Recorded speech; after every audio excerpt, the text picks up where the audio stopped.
कि संसद का यह सत्र सकारात्मक हो, सृजनात्मक हो और देशवासियों के सपनों को सिद्ध करने के लिए एक मजबूत नींव रखने वाला हो। साथियों, भारत के लोकतंत्र की जो गौरव यात्रा है, उसमें ये एक महत्वपूर्ण पड़ाव के रूप में मैं देख रहा हूं।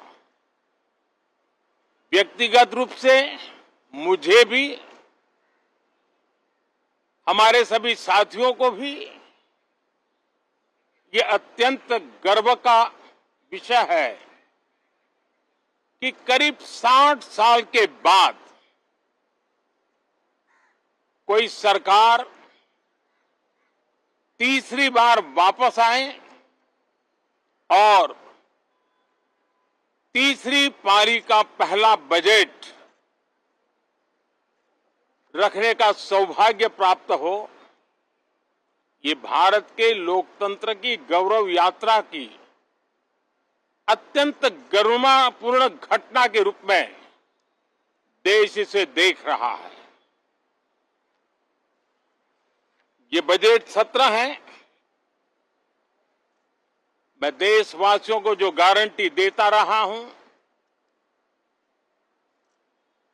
क्रमशः रूप से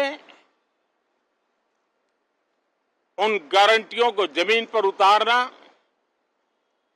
इस लक्ष्य को लेकर के हम आगे बढ़ रहे हैं। ये बजट अमृतकाल का एक महत्वपूर्ण बजट है। हमें 5 साल का जो अवसर मिला है, आज का बजट हमारे उन 5 साल के कार्य की दिशा भी तय करेगा। और ये बजट 2047 जब आजादी के 100 साल होंगे, तब विकसित भारत का जो हमारा सपना है, उस सपने को पूरा करने की मजबूत नींव वाला बजट लेकर के हम कल देश के सामने आएंगे। हर देशवासी के लिए एक गर्व की बात है कि भारत बड़ी इकोनॉमी वाले देशों में सबसे तेज गति से आगे बढ़ने वाला देश है। गत 3 वर्षों में लगातार 8% ग्रोथ के साथ, 8% ग्रोथ के साथ हम आगे बढ़ रहे हैं, हम ग्रो कर रहे हैं।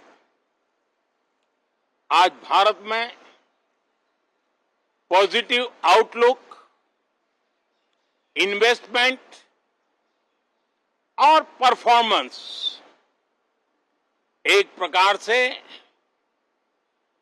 अपॉर्चुनिटीज की पीक पर है। ये अपने आप में भारत की विकास यात्रा का एक अहम पड़ाव है। साथियों,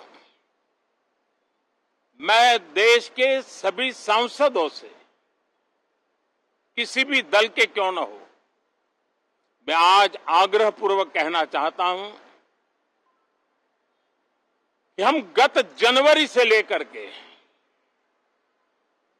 हम लोगों के पास जितना सामर्थ्य था, उस सामर्थ्य को लेकर के जितनी लड़ाई लड़नी थी लड़ ली। जनता को जो बात बतानी थी बता दी। किसी ने राह दिखाने का प्रयास किया, किसी ने गुमराह करने का प्रयास किया,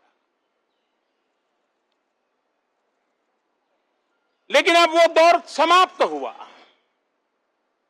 देशवासियों ने अपना निर्णय दे दिया। अब चुने हुए सभी सांसदों का कर्तव्य है सभी राजनीतिक दलों की विशेष जिम्मेवारी है कि हमने दल के लिए जितनी लड़ाई लड़नी थी लड़ ली। अब आने वाले 5 वर्ष के लिए हमें देश के लिए लड़ना है, देश के लिए जूझना है, एक और नेक बनकर के जूझना है। मैं सभी राजनीतिक दलों से भी कहूंगा कि आइए हम आने वाले 4 साढ़े 4 साल